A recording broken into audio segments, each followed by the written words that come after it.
जय हिंद सभी को।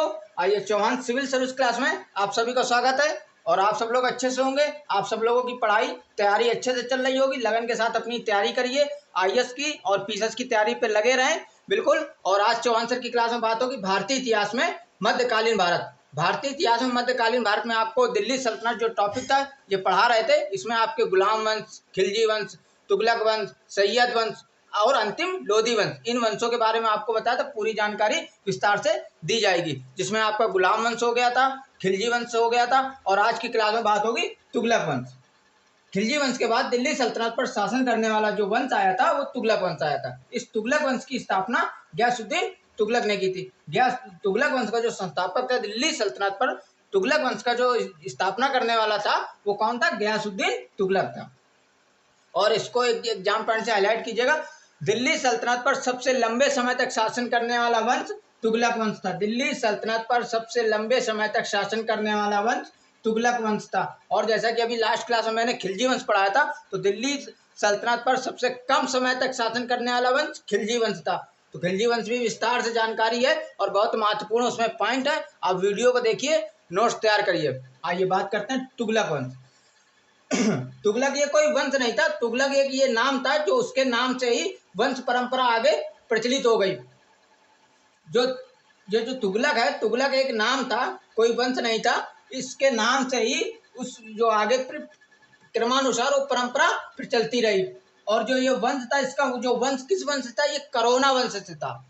ये करोना वंश जो था ये आपका सिंध और तुर्किस्तान के बीच के जो पहाड़ी जनजाति, उस पहाड़ी जनजाति क्षेत्रों में रहने वाले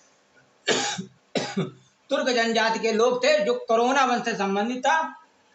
और इसका मूल नाम जो तुगलक, गयासुद्दीन तुगलक था, इसका मूल नाम गाजी तुगलक था। गाजी तुगलक था। इसके पिता का नाम मलिक तुगलक था। इसके पिता का नाम मलिक तुगलक था। और तुगलक वंश की स्थापना जिसने की है, किसने? गयासुद्दीन तुगलक। उसका मूल नाम गाजी तुगलक था। गाजी तुगलक के नाम से ही दिल्ली सल्तनत पर तुगलक वंश फिर चलने लगा। क्योंकि और ये जो करोना वंश जो बता रहे हैं आपका, सिंध और तुर्किस्तान के जो बीच के जो पहाड़ी क्षेत्र में जो तुर्क जनजाति रहती थी, इसको इसके बारे में क्या कहते हैं? इब्न बतूता जो है, जो मोरक्को का एक यात्री था, इब्न बतूता, उसने इस बात को बताया है। और कई विद्वान उसकी इस बात से सहमत भी हैं कि जो ये तुगलक जो है वो उसका वंश नहीं है, वो नाम से और नाम है। और जो वंश कौन सा? करोना वंश, जो सिंध और तुर्किस्तान के बीच के जो पहाड़ी क्षेत्रों में जो तुर्क जनजाति रहती थी वो करोना वंश से थी। इस बात से सहमत हुए कई विद्वान। इब्न बतूता जो मोरक्को का यात्री था, इब्न बतूता, उस मत से सहमत हुए। इसके बाद मार्को पोलो के अनुसार बताया है कि जो गयासुद्दीन तुगलक था, जो तुगलक थे, इसके पिता तुर्क जाति से थे और माता जो थी वो पंजाब की जाट महिला थी। पंजाब की जाट महिला थी। इसलिए जो तुगलक वंश का जो संस्थापक है, एग्जाम पॉइंट से हाईलाइट कीजिएगा, तुगलक वंश का जो संस्थापक है कौन? गयासुद्दीन तुगलक। गयासुद्दीन तुगलक जन्म से ही भारतीय था। जन्म से ही भारतीय था। क्यों? क्योंकि उसकी माँ जो थी वो पंजाब की महिला थी, पंजाब की जाट महिला थी, पंजाब की जाट महिला थी। और जो इसके पिता थे वो तुर्क जनजाति के थे और बाबर के दरबार में, बाबर के उसमें शासन में गुलाम थे। इसके बाद अमीर खुसरो के अनुसार तुगलक जात नहीं उसका नाम था। जैसा कि मैंने आपको बताया, तुगलक जात नहीं उसका नाम था और उसी के नाम से ये वंश चलने लगा, आगे वंश परंपरा चालू हो गई। और अमीर खुसरो ने इस बात की पुष्टि अपने तुगलक नामा नामक ग्रंथ में अमीर खुसरो ने इस बात को विस्तार से बताया है कि तुगलक जात नहीं उसका नाम था, उसी के नाम से वंश परंपरा चली। और कई विद्वानों ने अमीर खुसरो के इस मत को स्वीकार किया है, इस मत को माना है। इसके बाद गयासुद्दीन तुगलक ने 8 सितंबर 1320 ईस्वी को, गयासुद्दीन तुगलक ने 8 सितंबर 1320 ईस्वी को दिल्ली सल्तनत पर तुगलक वंश की स्थापना की और राजगद्दी, दिल्ली सल्तनत का सिंहासन संभाला। दिल्ली सल्तनत का सिंहासन शासन व्यवस्था संभाली। और खिलजी वंश का जो अंतिम शासक था मुबारक शाह खिलजी, उसकी हत्या करके गयासुद्दीन तुगलक ने दिल्ली सल्तनत को हथियाया था। मुबारक शाह खिलजी, जो खिलजी वंश का अंतिम शासक था मुबारक शाह खिलजी, उसकी हत्या करके दिल्ली सल्तनत का सिंहासन हथियाया था। और राज्याभिषेक या राजगद्दी पर कब बैठा था? 8 सितंबर 1320 ईस्वी में दिल्ली सल्तनत की राजगद्दी पर बैठा। इसका मूल नाम गाजी तुगलक था और इसने गाजी मलिक की उपाधि धारण की थी। गाजी तुगलक इसका मूल नाम था और गाजी तुगलक इसकी उपाधि थी। गाजी इसने, और दिल्ली सल्तनत पर, गाजी मलिक से याद आ रहा है, उसको एग्जाम पॉइंट से हाईलाइट कीजिएगा। दिल्ली सल्तनत पर गाजी उपाधि धारण करने वाला पहला शासक था कौन? गयासुद्दीन तुगलक। सॉरी, दिल्ली सल्तनत पर गाजी की उपाधि, गाजी का मतलब होता है काफिरों का घातक, हिंदी में इसको काफिरों का घातक कहा जाता है। गाजी तुर्की सत्ता, गाजी की उपाधि धारण करने वाला गयासुद्दीन तुगलक दिल्ली सल्तनत का पहला शासक था। दिल्ली सल्तनत का पहला शासक था। नेक्स्ट इस पे आइए। 1305 ईस्वी में जब अलाउद्दीन खिलजी वंश का शासक अलाउद्दीन खिलजी जब दिल्ली सल्तनत पर शासन कर रहा था, उस समय गयासुद्दीन तुगलक को अलाउद्दीन खिलजी ने पंजाब की राजधानी दीपालपुर का सूबेदार बनाया था। दीपालपुर का सूबेदार बनाया था। इसके बाद जब ये बताया था अंतिम खिलजी वंश का शासक मुबारक शाह खिलजी। मुबारक शाह खिलजी के समय वह उत्तर पश्चिम मतलब उत्तर पंजाब से लेके पश्चिम सिंध उधर अब तुर्किस्तान तुर्की तक, वहां पे क्या था, उत्तर पश्चिम सीमा प्रांत का ये गवर्नर था। किसकी? अंतिम खिलजी शासक मुबारक शाह खिलजी के समय उत्तर पश्चिम सीमा प्रांत का ये गवर्नर था। और अंतिम खिलजी शासक मुबारक शाह खिलजी की हत्या करके दिल्ली सल्तनत को हथियाया और दिल्ली सल्तनत पर तुगलक वंश की स्थापना की।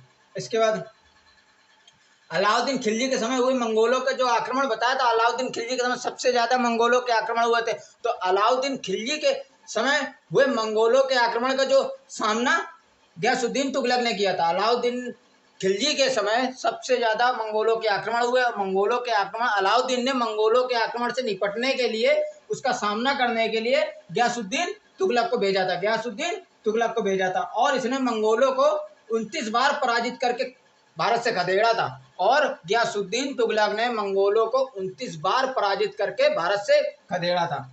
इसके बाद अलाउद्दीन खिलजी के समय चलाई गई दाग प्रथा, जो अलाउद्दीन खिलजी ने घोड़ा दागने की प्रथा और चेहरा प्रथा का जो प्रचलन किया था, इस प्रथा को गयासुद्दीन तुगलक ने अपने दरबार में, अपने शासन में बहुत उत्साह से जारी किया, बहुत उत्साह से उस प्रथा को चलाया। कौन सी प्रथा को? दाग प्रथा और चेहरा प्रथा को, घोड़ा दागने की, जिससे घोड़े की अदला बदली की जा सके, और चेहरा प्रथा को उत्साह से अपने शासन में इसने लागू किया। इसके बाद अलाउद्दीन खिलजी ने किसानों की स्थिति में सुधार किया।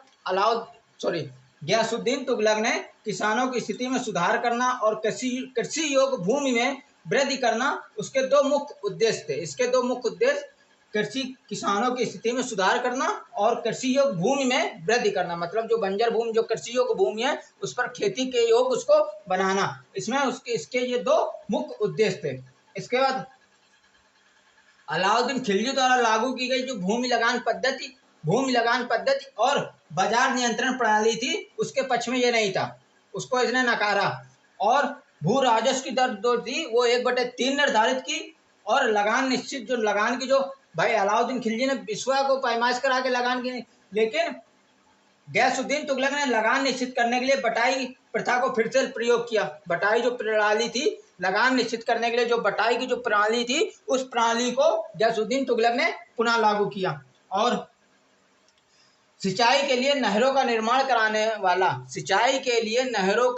कराने वाला दिल्ली सल्तनत का पहला शासक था कौन? गयासुद्दीन तुगलक। सिंचाई के लिए नहरों का निर्माण कराने वाला गयासुद्दीन तुगलक दिल्ली सल्तनत का पहला शासक था। गयासुद्दीन तुगलक के शासनकाल में जो डाक व्यवस्था थी वो सर्वश्रेष्ठ थी। जो गयासुद्दीन तुगलक के शासनकाल में जो डाक प्रणाली थी वो श्रेष्ठ प्रणाली थी। और इसके बाद गयासुद्दीन तुगलक ने यातायात व्यवस्था को भी सुचारू रूप से सुव्यवस्थित किया है। गयासुद्दीन तुगलक ने यातायात व्यवस्था को भी सुचारू रूप से और सुव्यवस्थित रूप से ढंग से इसको लागू करवाया है। इसके बाद गयासुद्दीन तुगलक ने स्वयं सैनिकों का जो वेतन के लिए जो रजिस्टर बनाए जाते थे, उस रजिस्टर की जांच गयासुद्दीन तुगलक ने स्वयं की है। गयासुद्दीन तुगलक ने स्वयं सैनिकों के वेतन के रजिस्टर की जांच करना प्रारंभ किया। इसके बाद गयासुद्दीन तुगलक ने कुछ लोक कल्याणकारी कार्य भी किए हैं। लोग जैसे किसानों के हेतु सिंचाई के लिए नहरों का निर्माण करवाना। इसके बाद इतिहास में पहली बार गयासुद्दीन तुगलक, इतिहास में ध्यानपूर्वक सुनिए, इतिहास में पहली बार गयासुद्दीन तुगलक के शासनकाल में निर्धन की सहायता का प्रबंध किया गया था। इतिहास में पहली बार गयासुद्दीन तुगलक के शासन काल में निर्धनों की सहायता के लिए कुछ प्रबंध किए गए और इसमें प्रबंध में असहाय और निर्बल लोगों को सहायता का प्रबंध, उनको सहायता दी जाती थी और अनाथ कन्याओं का ये विवाह करवाता था। तो ये कुछ निर्धन और असहाय लोगों की सहायता के लिए इतिहास में पहली बार किसी मुस्लिम शासक ने कुछ व्यवस्था की, अपने शासनकाल में कुछ व्यवस्था की, उसमें गयासुद्दीन तुगलक था।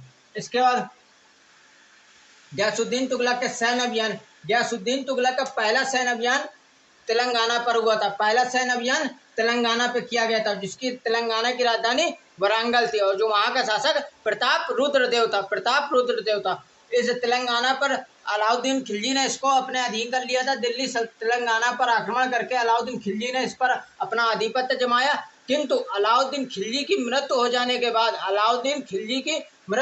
के बाद तेलंगाना के शासक प्रताप रुद्रदेव ने अपने को स्वतंत्र घोषित कर लिया, अपने को स्वतंत्र शासक घोषित कर लिया और दिल्ली सल्तनत की अधीनता को अस्वीकार करके अपने को स्वतंत्र घोषित कर लिया। तो उस पर तेलंगाना पर, दक्षिण के राज्य तेलंगाना पर सबसे पहला अभियान चलाया, सैन्य अभियान चलाया और उस पर अपने आधिपत्य में लेने के लिए, दिल्ली सल्तनत के अधीन लाने के उद्देश्य में गयासुद्दीन तुगलक ने जौना खां को भेजा। 1321 में जौना खां, जिसको एक उपनाम उलूग खां है, उसको इतिहास में मोहम्मद बिन तुगलक के नाम से जाना जाता है। तो इसने सबसे सर्वप्रथम आक्रमण 1321 में किया, किंतु ये असफल रहा।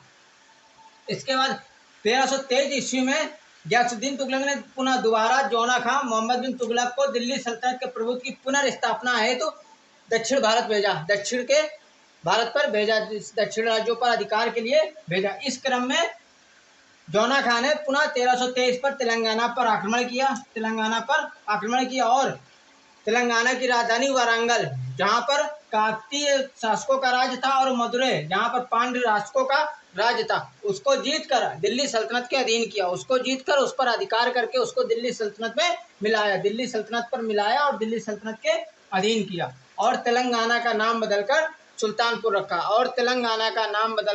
सुल्तानपुर रखा। और एग्जाम्पल से 1324 ईस्वी में राजमुंद्री अभिलेख में दक्षिण के राज्य में 1324 में राजमुंद्री अभिलेख में जौना खां को, जिसका उपनाम उलूग खां है, उसको दुनिया का खान कहा गया। दुनिया का खान किसमें कहा गया? राजमुंद्री अभिलेख में। किसको कहा गया? जौना खां को, मतलब मोहम्मद बिन तुगलक को क्या कहा गया? दुनिया का खान कहा गया। और जैसा कि बताया, गयासुद्दीन तुगलक का प्रथम सैन्य अभियान तेलंगाना पर था और अंतिम सैन्य अभियान बंगाल पे था। बंगाल में जो बलबन का एक पुत्र था बुगरा खां, उसने बंगाल में अपने को स्वतंत्र घोषित कर लिया था। बुगरा खां ने, बलबन के पुत्र बुगरा खां ने बंगाल को में अपने स्वतंत्र शासक के रूप में उभरा और वहां पे अपने को स्वतंत्र घोषित कर लिया। इसलिए उसका गयासुद्दीन तुगलक का अंतिम सैन्य अभियान बंगाल पे होता है और पहला सैन्य अभियान तेलंगाना पर, जिसकी राजधानी वारंगल थी और वहां का शासक प्रताप रुद्रदेव था, जो अलाउद्दीन खिलजी की मृत्यु के बाद अपने को स्वतंत्र घोषित कर लेता है। इसके बाद इसी क्रम में इसमें गयासुद्दीन तुगलक का अंतिम सैन्य अभियान बंगाल पे होता है। बंगाल में फैली अव्यवस्था और गड़बड़ी को समाप्त करने के उद्देश्य से बंगाल पे आक्रमण करता है और बंगाल में बलबन के पुत्र बुगरा खां ने अपने को स्वतंत्र घोषित कर लेता है। तो वहां पर आक्रमण करके उसको अपने दिल्ली सल्तनत के अधीन लेकर आता है। इसके बाद एक सूफी संत है, इसमें निजामुद्दीन औलिया, उससे इनका कुछ वो मनमुटाव हो जाता है, जिसके कारण ये गयासुद्दीन तुगलक निजामुद्दीन औलिया को कहते हैं कि मैं तुम्हें देख लूंगा। तो निजामुद्दीन औलिया कहते हैं दिल्ली अभी दूर है, तो पहले आप दिल्ली पहुंचिए फिर मुझे देखिएगा। तो ये यहाँ पे एक कथन प्रचलित होता है, दिल्ली अभी दूर है, दिल्ली हुनूज दूरस्त, मतलब दिल्ली अभी दूर है, पहले आप दिल्ली पहुंचिए फिर हमको देखिएगा। ये इसका अर्थ हुआ, दिल्ली हुनूज दूरस्त, दिल्ली अभी दूर है, पहले आप सुल्तान से, निजामुद्दीन औलिया सुल्तान से कहते हैं पहले आप दिल्ली पहुंचिए फिर मुझको देखिए। तो ये था यहाँ पे। इसके बाद क्या कहते हैं, जब यहाँ पे इनसे ये हो जाता है तो इसके बाद फिर गयासुद्दीन तुगलक क्या कहते हैं, दिल्ली पे एक तुगलकाबाद नाम का नगर बनाते हैं और वहाँ पे तुगलकाबाद नगर का निर्माण करते हैं और वहाँ पे किले का निर्माण करते हैं, किले का निर्माण करते हैं, किले का निर्माण करते हैं। और जिस किले का नाम 56 कोट दुर्ग रखा जाता है, 56 कोट दुर्ग रखा जाता है। तुगलकाबाद नाम का, दिल्ली के निकट तुगलकाबाद नाम के नगर का निर्माण करते हैं और एक किले का निर्माण करते हैं जिस किले का नाम 56 कोट दुर्ग रखा जाता है, 56 कोट दुर्ग रखा जाता है। तो ये थे आपके गयासुद्दीन तुगलक से संबंधित सारी जानकारी। इसके बाद अगली क्लास में फिर मिलते हैं। जय हिंद सभी को।